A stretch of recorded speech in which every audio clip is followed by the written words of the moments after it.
How's it going? Good, you? Good.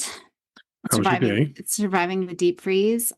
Yeah, I didn't realize this will kind of timestamp things, but I didn't realize that minus 40 something was an actual state, Yeah. like an actual number. Like you see it, but it's kind of like the speedometer in your car. Like it says 260, but can my car really go 260? Probably not. Well, dear listener, minus 47 is an actual number that exists and you can somewhat survive in. Colder than the Antarctica. And we had to do that for a couple of days. There is a province-wide, well, if you're here in Alberta, you knew, but a province-wide emergency to turn off electricity. Yeah, so for those that measure temperature in freedom units, it's like minus 28, I think Fahrenheit was where we're at, somewhere in there. Oh. Compared to minus 47 Celsius. It's cold. And at one point it was like, it's actually minus 47, but it feels like it's minus 49. Yeah. I don't know. Yeah, I had a warning one night that it was going to be minus 47. And or no, it was the reverse. It was like minus 48 feels like 47. Normally it feels colder than what it actually is. Yeah, mine was minus 47 with the potential with the wind chill to be minus 57. So I didn't leave the hotel. Although I do remember a time, maybe it was in Winnipeg, where we weren't allowed to go out because it was instantaneous frostbite. I'll tell you the one thing I did wish I did. We took some time to do. We weren't together this weekend because I was off with one of the kids, but we could have done the hot water freezing in midair trick that you always see people in the Yukon do. Oh. You take a pot of boiling water when it's really freezing, and you throw it up, and as it goes up, it turns into these ice crystals and falls to the ground. That would have been amazing. It would have been awesome, but it's too late now. It's only a measly minus 14. Yeah, I suppose it won't really work. Any parenting crises? No, I mean, one-on-one, I've got it pretty dialed in. Stuff just happens. Neither of us get told we're doing stuff wrong. We just kind of cruise. It was good. We're good. Well, balancing the sibling stuff. Right? Yeah, balance it. Yeah, we've been having a few more talks about that lately, and yeah, I get it. It's second child syndrome. I lived through it myself. I get that it seems like the parents love the first one more. Just the first ones are more lovable. Oh my God. I'm just teasing. I'm a firstborn, so yeah, that's why I say that. I'm on team secondborn. I'm going to tell Willow you said that. Oh, she knows that I love her hard. Yeah. But it is tricky because, well, this is a whole other podcast episode, really. Maybe we will talk about it, but yeah. How do you do it? Yeah. How do you do it? She had a big weekend, won gold, her first gold undefeated weekend that she's ever experienced. Scoring points and making goals and then working through some injuries. So it was a big deal. Huge deal. And then her sister made captain of her ringette team.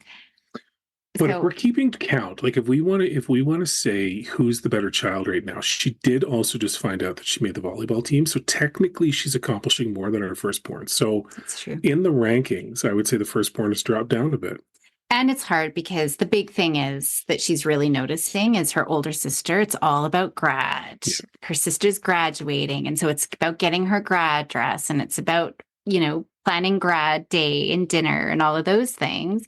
And poor Willow was like, well, grade 7 is a big transition too, going from elementary to like it is. Yeah. So anyways, that's a whole other, maybe we should just do that, but we don't have time to do that now. So we're just going to continue what we were going to be doing.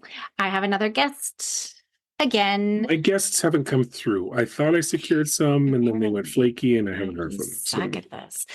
So we're going to talk all about, swear. I said, you suck at this. I'm going to get my hearing checked. I thought you dropped an F-bomb. Continue. I did not. No. When do I swear? I don't really swear. I don't swear. I'm making a face at her right now, listener. I barely swear. Anyways. So I'm not going to pay attention to the intro now because you just lied to me and our listener. I rarely swear, especially in public. I never swear. All right. Well, that's a podcast for another day. How many lies do your parents tell ourselves to get through the day? The kids can be honest with us. Yeah, I suppose. So Dr. Yug Varma PhD is the co-founder and CEO of Phyla, the world's most advanced probiotic acne system. And that's what we're going to be talking about today.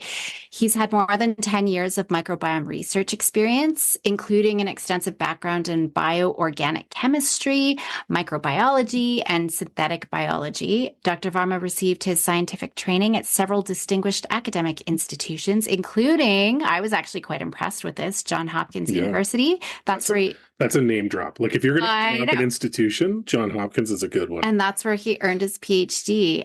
He also went to University of California as well. So his mission is to change the way we treat chronic bacterial diseases.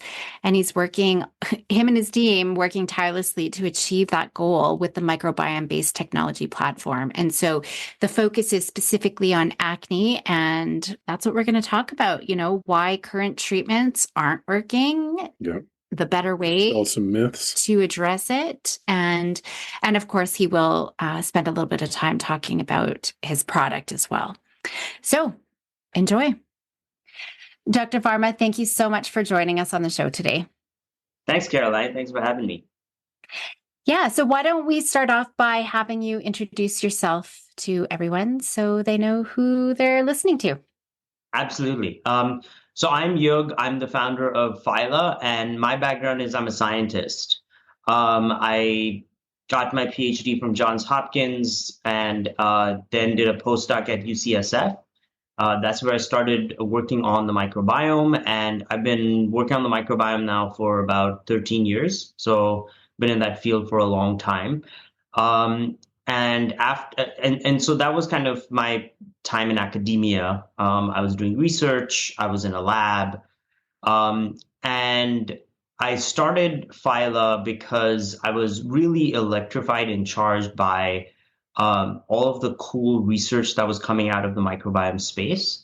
One thing that I wished would happen more is that we took these insights that are, observed in a lab and try to take them out into the real world, right? So people can experience the benefit of our research, of the insights we're getting. So it's not just a curiosity that you read about, it's something that impacts your life.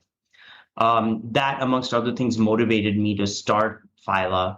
And, for the last 7, almost 8 years now, I've been on a mission to take this technology out of the lab and into the public, into the real world, so to speak, put it in a product and have people use it. So we've been commercially active for about a couple of years now. I've seen a tremendous sort of response from customers, and it's just been really, really heartening to see that we can make a big change in people's life. Because, as you know, acne, which is what our company focuses on, it can radically change your life. I feel strongly that acne is not just a skin disease; it's a mental health disease. So that's the journey that I've been on. Mm-hmm. And yeah, I absolutely, I've worked with definitely some teenagers, especially, right, who it really does affect their self-esteem and self-efficacy and just their success. So maybe we'll just start with basic stuff, like what causes acne? Let's start there. Yeah, a lot of people know acne as this really complicated disease, right? There's diet, there is stress and genetics and hormones, and they're all part of acne. But fundamentally, acne is the overgrowth of one bacterium on our skin. That bacterium is called Cutibacterium acnes. It's been known for about 80 or so years to be a causative agent in acne.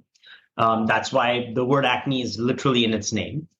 And only recently, microbiome researchers kind of really validated that and shown that to be the case. And so what's going on, right? Firstly, kids don't get acne. I'm talking about like 5-year-old, 6-year-old kids, right? They just don't get acne. And that's because at that point, the way their skin is structured, it's not a hospitable environment for this bacteria to live, right? And so as a result, they don't really have very much of this bacteria at all. At puberty, your skin undergoes some deep physiological changes because of the hormonal changes in your body. And so your pores deepen, the sebaceous glands, which are sweat glands or oily glands, they activate, right? And everyone knows that who has teenage kids because they start to smell a certain way. So that is the start of creating the perfect conditions for this bacteria to live. And so this bacteria basically goes from not being on your skin at all to being about 90% of all bacteria on your face, right? That's a huge change. Your body senses that and goes kind of crazy and says, oh my God, like what's going on? Because these bacteria eat the oil in our skin and they secrete certain inflammatory substances, right? So it's the overgrowth of this bacterium that causes the acne, that causes the inflammation. Now, you, Andrew, we all have this bacteria in spades on our face. Obviously, we don't have acne. And the thing is that this bacteria is meant to be present on our skin. It's just when it overgrows out of proportion to the other bacteria on our skin that it causes inflammation and causes acne. So the best way to get to the root cause of acne is to reduce the levels of this bacteria on our skin, bring it back into balance, and that would solve the disease. Okay, and I'll get into some treatment. I actually just have a couple of curiosity questions, if you're able to answer them. I see so many kids, teenagers, I should specify. Well, although younger kids, it's often eczema. So just high stress level, high anxiety. I do see a lot more skin sensitivities. And so with my teenagers, I do see a lot with acne, and a lot of them are under a lot of stress. I don't know, is it a chicken and an egg thing here where maybe the acne is creating a lot of the stress, but could, the more stress that they're experiencing be contributing to that acne as well? Well, I mean, stress has a physiological response. And, going back to the fact that acne is so intimately tied to the overgrowth of this one bacterium, for example, one very easy way in which stress directly ties to bacterial overgrowth in a temporal way, right? Like where you're stressed and you immediately notice, oh, I'm starting to break out, is stress causes you to sweat and causes the oil production in your skin to increase. Now, this bacteria loves the oil on our skin. It lives for it, right? So more food, more growth. And so that's just a straightaway tie. But as you say, stress, it's a very mental thing. And it has all of these sort of physiological outcomes where maybe you're not taking care of yourself, maybe you're not drinking enough water, maybe you're certainly not sleeping enough, right? And all of those affect the quality of our skin. So they may affect the barrier, et cetera. But what all of those physical things are doing is they're creating an opportunity, excuse me, for the bacteria to cause more inflammation, right? So your skin barrier is weaker, your immune system is not, optimally functioning, and so on. And so that's how stress affects our skin, and especially in the case of acne. Okay.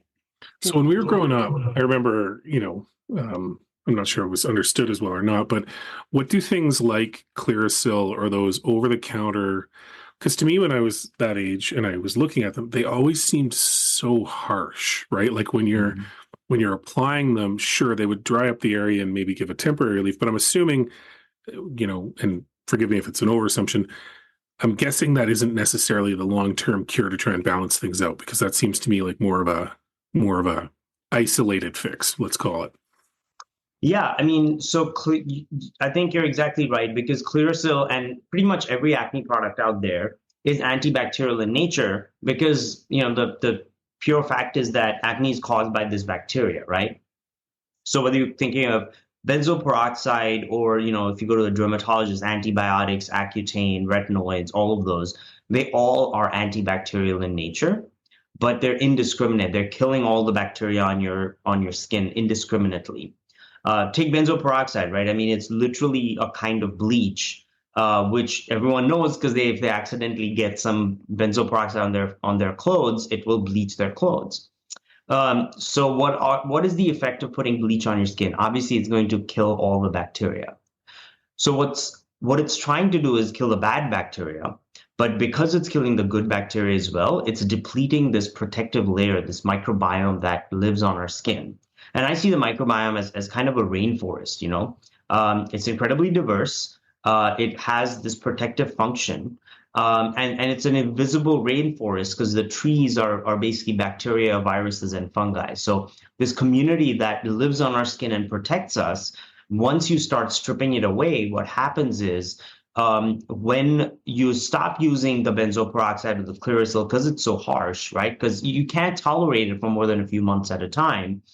The bad bacteria, which is kind of lurking, hanging on, it starts to grow back, and now it's unimpeded. It sees that there's nothing to hold it back because the good bacteria are no longer there, and that's why acne relapses are so common and almost a universal experience for all acne sufferers, and it's very frustrating. Mm-hmm. And what about, so we're kind of going on sidebars here. I mean, I never had acne, but whenever I had a breakout, I mean, I used harsh stuff. I'm not even going to go into some of the stuff. It wasn't even over the counter things, and I've got burns. Like even now, I've That got raises burns. more questions, I think. Well, some of them you're going to laugh at me. Toothpaste was one. I would put toothpaste on and sleep with it and let it dry. And another one was like rubbing alcohol. Yeah. Okay. My daughter right now said, Mom, magic cure is Head and Shoulders because there's zinc in it. I don't know. So there's all these crazy things. I don't know if you probably hear all of the crazy things that people do. Yeah, and zinc pyrithione in Head and Shoulders is an antibacterial. Toothpaste is essentially soap for your mouth, right? So it has antibacterial properties. Rubbing alcohol, of course. Lemon juice is another one that people use. And vinegar. I mean, yeah, the list is very long. And as you can imagine, none of these things are gentle on your skin, right? They're going to strip your skin of its natural oils. They're going to, penetrate and be very harsh. And so to me, what this means is we need, we meaning me and my colleagues, need to do a better job communicating how acne progresses, what is caused by it, and fundamentally what's the root cause, right? Because you can say, hey, you have oily skin, dry out your skin. I've heard that's good for acne. And that is rooted in truth because the oil is food for the bacteria. So you're trying to take away the food for the bacteria. But there's a reason your body produces this oil on the skin. It waterproofs your skin, it keeps the moisture in, prevents premature aging and fine lines and wrinkles. So if you start drying out your skin, you're going to notice, maybe not right away, but in 5-10 years, you're going to be, oh my God, my skin is wrecked. Like if I look at, and this is what unfortunately a lot of people on Accutane who have chronic dryness for the rest of their life have to deal with. And they just shrug and say, hey, what else was I going to do? And they're right. They had no choice. Well, that's what we're trying to do with this technology. We're trying to give them an option they've not had before. And I'm seeing that too, just from when I was younger, like some of the burn marks and stuff. So there's a better way. What's the better way? What do we need to do? So, I mean, if you've identified a problem, you know what the solution is, right? Like you say, oh, if one bacteria is overgrowing, then what if we could just kill or bring that bacteria back into control and not harm the rest of the good bacteria, right? Sounds great. Can it be done? The answer is yes, we found a way. But there's a more interesting part of this story. So in 2016, there was a discovery made when this group looked at people who had healthy skin, who'd never had acne, and people with acne. And they looked at their microbiomes and they said, hey, can we pick out something that's consistently different? The one consistent difference they found was that people with healthy skin always had or very often carried these phages that kill bacteria on their skin, whereas it was absent on people with acne. Now, what are phages? Phages are short for bacteriophages, and phages are tiny little viruses that kill and eat bacteria. They're everywhere. They're the most numerous life form on Earth. They're in seawater, they're in soil, and there are billions of phages in our body at any given time. So they're pretty harmless to human cells. They don't really interact with us, but they're nature's best defense against bacteria, and they're incredibly specific. So a phage for C. acnes will kill C. acnes and nothing else, not even its closest cousin, right? Now, this insight basically means that, we all have annoying friends who never got acne, who just had amazing skin, never washed their face, but just never got a pimple. Chances are they're naturally carrying these phages that are keeping their microbiome in balance and preventing the overgrowth of acne bacteria. The rest of us, we have to do it the hard way, right? So we decided to democratize this amazing organism, put it in a bottle so that, maybe you're not born with it, but you have the benefit of putting it and balancing your microbiome in a natural way.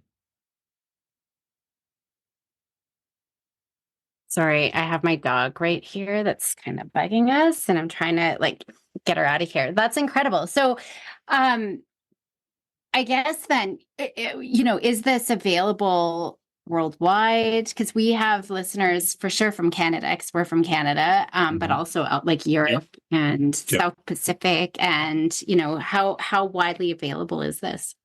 So we're currently selling in the US and Canada. Okay. We're always pushing to increase to other markets. But we're a very young, small startup, and we're focusing on growing in US and Canada, where the demand is huge and the response has been great, right? So we recognize that although we've made a great start, we're still a small voice in a very, very large and crowded marketplace, right?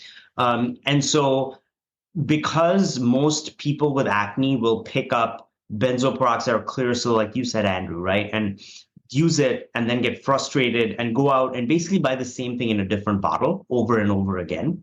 We're trying to reach those people and really everyone who suffers from the problem or knows someone who suffers from the problem, because this is cutting edge, brand new technology, right? It's less than 10 years old that we even know about this, that these insights even exist. And we've been in the market for a couple of years. So we're trying our best to not saturate the marketplace, but at least make ourselves known so that people know they have this option that they didn't have before. Yeah. Well, and the education piece. Yeah, totally. Is this something that, with some of the more, I guess, I don't want to say harsh, but do you require doctor consultation, or are you guys over the counter? Like, is it just simply through a website? Like, what's the best way for people to A, educate themselves more, to Caroline's point, and then B, look at potentially trying it? Yeah, we were very careful to make ourselves available over the counter because we recognize, I mean, it's a different world, obviously, in Canada, but in US, we have significant healthcare challenges, and we recognize that everyone doesn't have access to a dermatologist. So our product is available over the counter. It's at our website, phylabiotics.com. So we're Phyla, Phyla. The website is phylabiotics.com. There you'll find our science, our clinical trial that we did. So we did a clinical study to collect, systematic data.